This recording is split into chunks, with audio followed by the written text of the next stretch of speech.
9 times out of 10, that lady over there probably called. Oh, I know. It's like the kids. She thinks we're trying to steal her truck. Do you even know how to drive? We're 11. It clearly says no trespassing, and they're always welcome to go. There doesn't need to be a call for service every time the kids are playing in the yard. She's always messing with people's kids. Sheriff's office! 1 minute!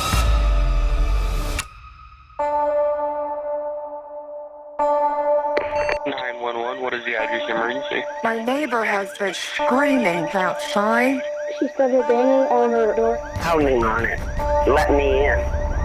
And then bang. This is Factual America. Do stand your ground laws embolden and motivate people to commit cold-blooded murder? Today, we examine the killing of Ajike Owens, a 35-year-old single mother of 4 in Ocala, Florida, who was shot dead in 2023 by her neighbor through a locked metal door. Joining us are Ajike's mom, Pamela Dias, and Geeta Gandbhir, the Emmy-winning director of the Netflix documentary The Perfect Neighbor. Using almost exclusively police body cam footage, Geeta's film shows in shocking detail how this terrible tragedy unfolded. Stay tuned.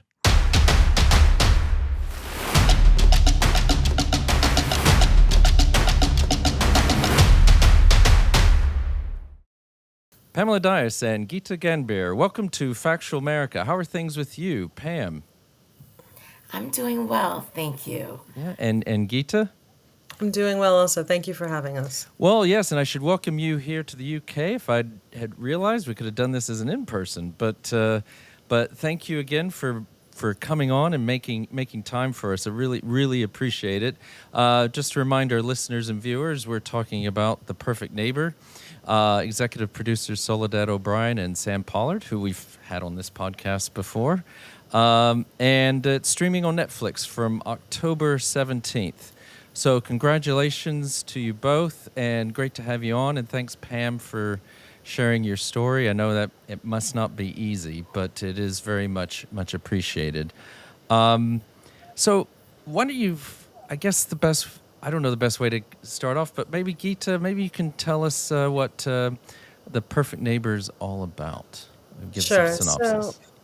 Sure, absolutely. So The Perfect Neighbor, which is a film that's made up primarily of body camera footage, police body camera footage, follows the story of a community in Ocala, Florida.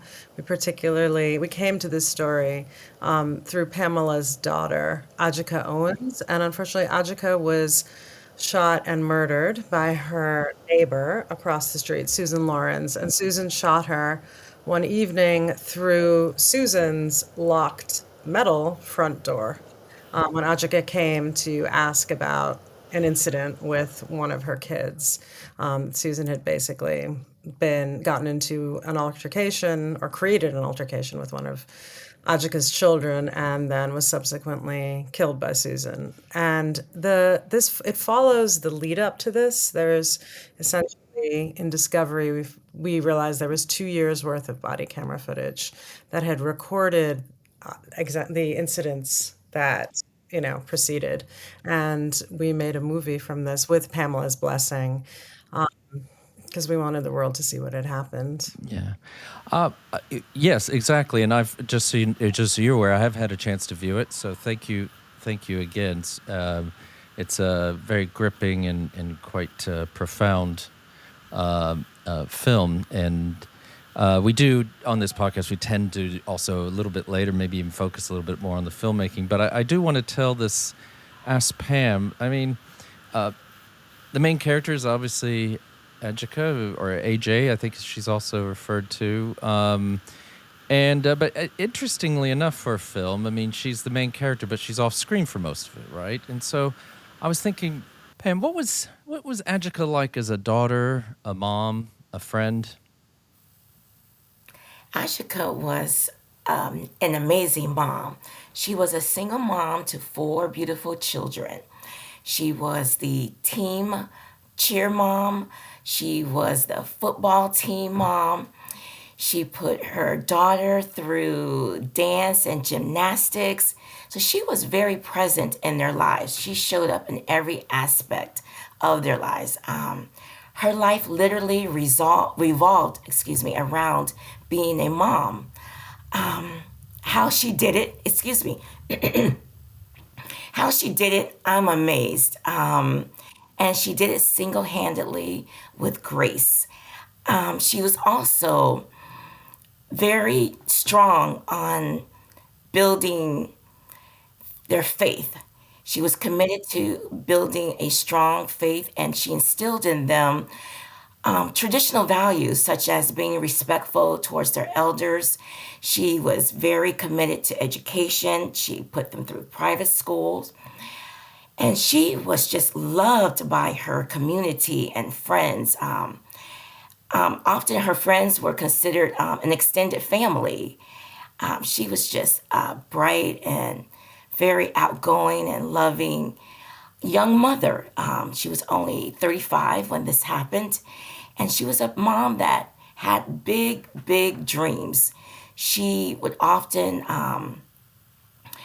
toss around ideas about various businesses she wanted to start. She had an entrepreneur spirit because she wanted to better her life for her children. So often in our conversations, and especially in the latter days, she would say, "The world is going to know my name. The world is going to know my name." And as a mom, I was like, "Okay, baby, sure. Okay." But ironically, sadly, but also joyfully, the world does know her name. And it's through the perfect neighbor that the world truly knows Ajika's name. And so, yes, so cut down obviously in the prime of her life. And some of those values are, even on the body cam footage, there's even evidence of that where she talks about the way she teaches her children to react to, treat adults. I thought that was very, in a good way, sort of even I forget what this line she says, but it's almost very old-fashioned, right? The way she was telling them to respect their adults and elders and stuff. So, but then, and we will talk about what led up to all this, but then what happened that fateful night on June 2nd? She's living this, Pam. I mean, she's living, as you say, she's doing the best she can for her children and herself and her future. And then it seemingly, but I know it's not the case, but almost out of the blue, this happens. Well, it wasn't out of the blue. There had been a long history of Susan basically terrorizing the neighborhood and the children. It goes back for at least 2 years, maybe more. But Susan obviously had a problem with children simply being children, playing outside, playing football. There was an open area, an open field that was independently owned by someone else that gave the children permission to play there. Oftentimes, one of the kids' dads was out there playing organized football with the children. So on this particular evening, they were all out, and my grandson had forgotten his tablet on his way in. And when he went back to retrieve it, Susan had it. And he asked for it, and she refused to give it to him, threw a roller skate at him, and was told to go get his mom. So he did. And so Susan actually knew that they were coming over to her door. And so my daughter came over to find out what happened, and she was met with a bullet through a locked metal door. And was she, do I understand correctly, one of your grandchildren was with her standing there when she was shot?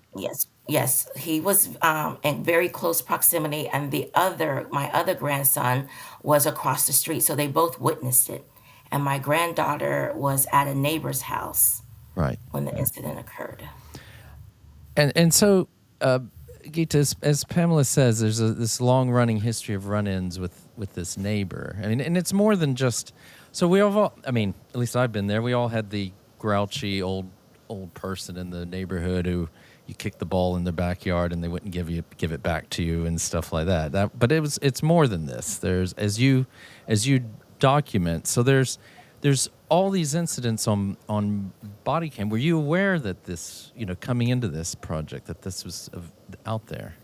Not at all. No, we were not aware. And the way that we came to this project is because Ajika Owens, Pamela's daughter, was a family friend. So when this incident happened, we, Nakan Kwantu and myself and Takima Robinson, who's an EP on this, who's also a family member of mine, sort of sprung into action to try to assist Pam and the community with bringing media attention to this story. That's how we got involved. We weren't making a documentary, but because I'm a filmmaker, Nakan too, I have a company, Message Pictures, with Elisa Payne and Sam Pollard. We were really just trying to help bring attention to the story. Because without that attention, without the organizing on the ground, it was possible for the case to languish. And it was also possible, we were really concerned about Susan going free or just not being arrested because of the stand your ground laws that exist in Florida. And there's a number of cases that are, most notoriously the case of Trayvon Martin, where stand your ground was used for the perpetrator, George Zimmerman, to walk away, right? He claimed self-defense. So we were tasked with just trying to raise the profile of this and work with the news and try, again, just make sure it stayed alive in the media. And then about 2 months in, we got our hands on the body camera footage. And that really is when it sparked the idea for me that there was more than this, there was more to this, that there could be a film, because the body camera footage went back 2 years. And that was unprecedented. I had never seen anything like that. Usually in the lead up, sort of crime, you might have the day before, you might have the day of, that someone had a camera, but you don't have this much material evidencing how we got to where we got to on the night of. So that was really striking to me. And I went to Pam and told her that I have no other skills. I had nothing else to offer her in this time period. But I thought I could make a film. And was that something she would want, was really the question. Do you want, this story to be told? Do you want to do this? And she said yes. She wanted Adjika's story told. And I should say, Pam, we talk a lot about this, but she has said that, we talk about Emmett Till a lot and how she takes a lot of strength from Mamie Till, Emmett Till's mother, who, when her son was lynched and murdered during the freedom struggle, the civil rights movement, who insisted on having an open casket funeral, and that, journalists come in and take pictures and share with the world what happened to her baby. And so it's sort of at the similar ethos that we made this film. Okay. Well, that, brings me to some things I wanted to, you mentioned Trayvon Martin and Emmett Till. It also reminds me, because we've been here many times before, obviously, and the thing is, also reminds me of Jordan Davis, and we did an episode on 3.5 Minutes, 10 Bullets, the Mark Silver film, which reminds, in retrospect, it's a lot of differences, but there's so many similarities. It's this very short period of time that someone goes from being, so that's what you have this long lead up, but then on that evening, it was just another of one of many incidents where the shooter obviously called in 911, but it was only a matter, as the police document, it's literally 2 minutes, right? Between 2 minutes. Hanging up and shooting Adjika. I hate to ask you, Pam, you must ask yourself, why did this happen? What, I do. I may not truly ever get the answers, but one thing I do know for sure that is Susan was motivated by hate, by anger, by just racial. She just like I can't fathom how someone could shoot a mother because children are playing. I don't understand that because a mother is knocking on your door. It just was racially motivated. We know for sure that she called the children various names. She told them that the field where they were playing was not the Underground Railroad. So I can only just surmise that she was motivated by hate, anger, and race. I mean, Racism. yeah, Racism, yes. racist. I mean, not to. What do we know about this about Susan Lorincz besides what we, did she have any criminal background or anything? I mean, what was is this? No. I can speak to this. Yeah. As far as we know, I mean, no, no, but I don't think it matters. No, You it know, doesn't. But I to was be just honest. curious. I mean, it's an Yeah. example of. I mean, we don't. Again, she obviously comes across as well, right? As you've pointed out. I mean, she had, to say the very least, she had major issues. Obviously, but it was just kind of. It's just, it is, as you say, but yet. So what I wanted to ask too, because it comes out, you're talking about stand your ground laws and how. I mean, I don't know if it's. People should watch the film, obviously, and I highly recommend they watch the film and draw their sort of some of their own conclusions. But did she make stand your ground the center of her defense? I think so here is what we know is that her claiming she had researched it and her claim, which she stands on to this day, is that she feared for her life. And that is the basis of Stand Your Ground. The Stand Your Ground, particularly, so Stand Your Ground was born in Ocala, Florida, where this happened. That's what's so interesting. That law actually came to life there and was, is from that region, and it exists in multiple states. I think we think so. We should fact check this. I think it's about 38 states in the U.S. have it. But a form of it, right? They all follow the castle doctrine. The castle doctrine says, gives us as the right to protect your castle. It's the right to self-defense. But in different states, the laws vary, right? The details of the law vary. So in Florida, again, this has been used time and time again, and it's also for violence to be perpetrated against someone, and then for the person to claim self-defense. And I think it often impacts Black and brown people more. It is used as when the perpetrator is white, it is often invoked. I was afraid of this. I was afraid for my life, and it plays in sort of the racial bias that exists in law enforcement, in the criminal justice system, and it's why people think they can get off. They are emboldened by this law. They weaponize it.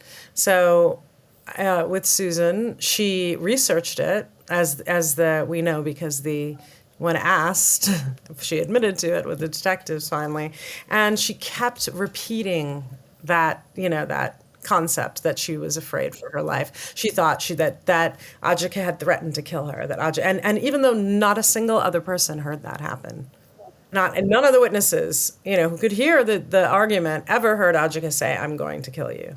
But this is what Susan came up with, but as you mentioned, her story didn't pan out because of the timing. It was premeditated. Yeah, I think. Well, okay, so that's good. So that's what I was going to ask. I mean, it doesn't really matter in the sense of the tragedy and the loss. But do you think she was emboldened and motivated by Stand Your Ground, or that she used it as a convenient defense? I think both. Yeah. Probably both. And I also think that Susan became frustrated by the fact that the police, after a while, were just treating her as a nuisance.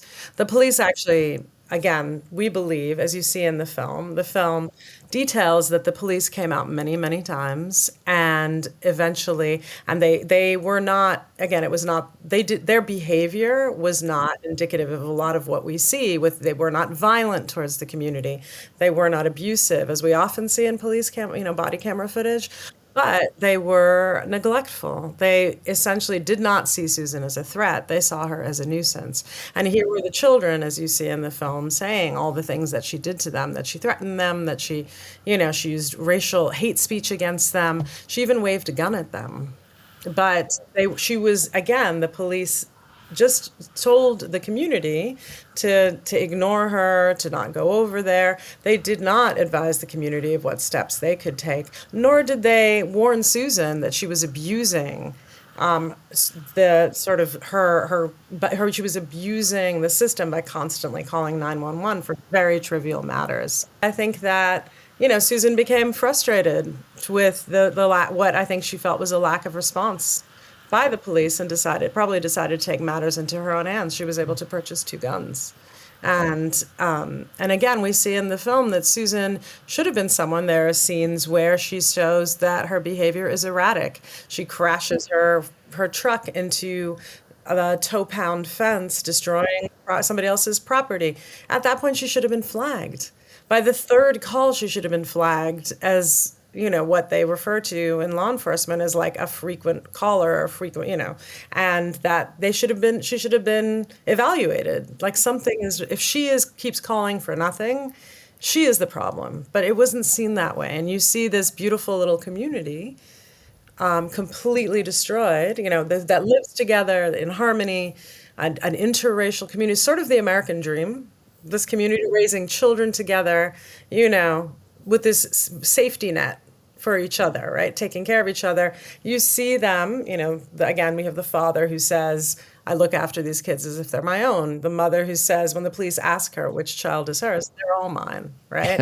Exactly. You see them, they're all mine. You see that disrupt, and the kids are confident and loved and precocious and playing in the street freely. And you see that disrupted by this outlier with a gun. Yeah, it's one of those things. It's very, like I've used the term before, it's old-fashioned. It's things we all want to see that we don't see anymore, which is kids playing outside and kind of free play and not in their houses on their devices and playing video games. I'm sure they do that too, but it's not, that's not the neighborhood that you've got there.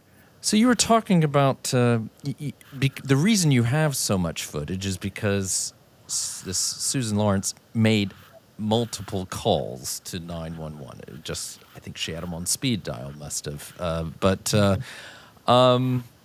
What do you think? I mean, I know the police were dismissive, right? Kind of, it's a nuisance. We've got other things I want to worry about, whatever is happening in Ocala.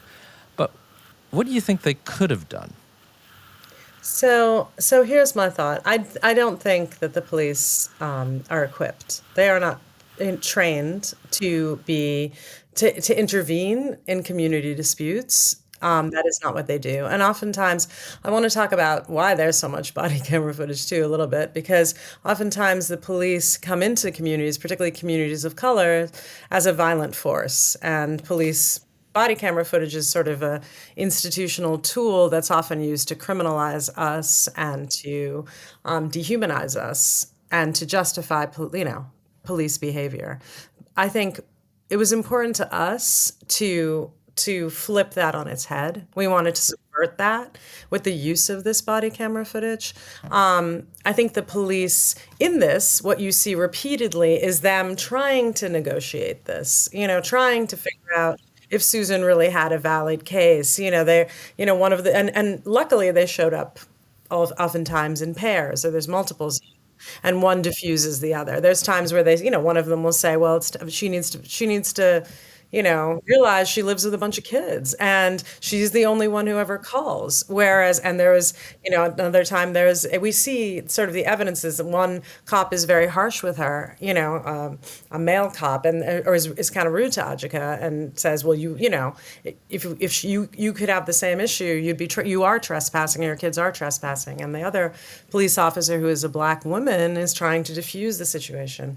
But I think, like I said, they're not social workers. They are not mediators. Really, there should be some other entity in place that handles neighborhood disputes. And I think it's the same way that, unfortunately, oftentimes you see that people are having some sort of mental illness crisis.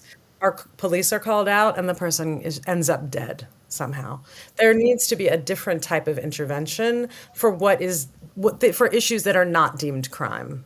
And I think that in this film, what you do see, again, you see this beautiful community trying to just live together and live their lives. You see the police called in, again, the police, normally a violent force, called in again and again, and then trying to negotiate this situation, but having zero skills to do so.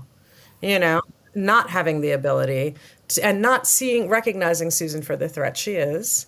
The only people who really understand how much of a threat she is are the children. And then ultimately the worst thing happens, which is we lose Ajika. Ajika is murdered, and Susan ends up in prison.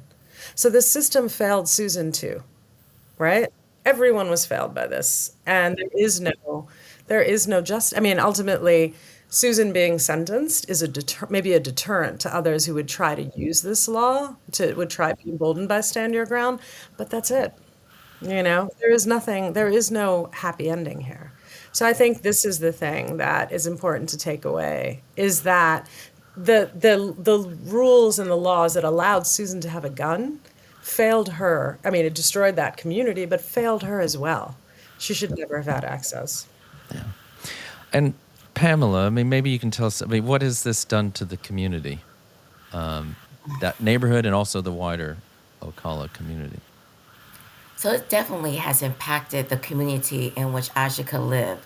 As we very well know, the families were living together, raising their children together. And since then, most of the neighbors have moved. Families have broken up. There's been divorces. It's had a devastating effect. They were so close, and they had love and care for one another. And children are now separated. They don't, at that age, friends are very important to children. And so now they're all separated. We recently did a screening for the community in which Ajika lived. And honestly, the hurt and the pain that I felt in that room was as intense as it was on the very night that we lost Ajika. The greater community of Ocala and even abroad were impacted. How could you not be? We all can identify with Ajika as a mother and a parent, protecting her child, her children. It's heartbreaking, but I will say that the community has rallied together. They supported the family, held vigils, prayed with us, supported us, and all the ways that you can possibly imagine. So I do feel the strength and the courage and the love and the support of the community. And how are the grandkids? How are they faring? I mean, it's only been 2 years. I mean, I'm amazed you're here talking to us now. It's so recent. Yes, it is. It is. And I think it's going to be a very long time before there truly is some sort of healing for them, because we have to understand that they're all very young, and this is death to them is very new. They had never really experienced death before, and to experience the loss of their mother, that's a pain that they're so young that they're not really equipped to handle or even understand that how did this happen to them. But they're courageous, they're brave, and I will say that I'm incredibly proud of them on how they are navigating through all of this loss and this pain that they're suffering. But they've experienced real trauma. And that's something that, unfortunately, that we'll be processing through for probably a lifetime. Yeah. Yeah. Well, well, at least they've got you and the community to Yes, support them. So that's absolutely. important. Yeah, I think we're actually, unfortunately, we're coming to the end of our time together. So, Geeta, what's next for you? What do you want this? I mean, it doesn't seem appropriate now. I know you've had this incredible career working with some incredible filmmakers, but maybe we can have you on again another time. We can talk more about that. But what's next for you after this film? It's funny, right now, I think my focus is so much on this film that, honestly, getting it out into the world. This is a film that, like I said, we made with a purpose. Again, we made it. I wanted it to play like a thriller or really more like a horror film because that's the experience of the community.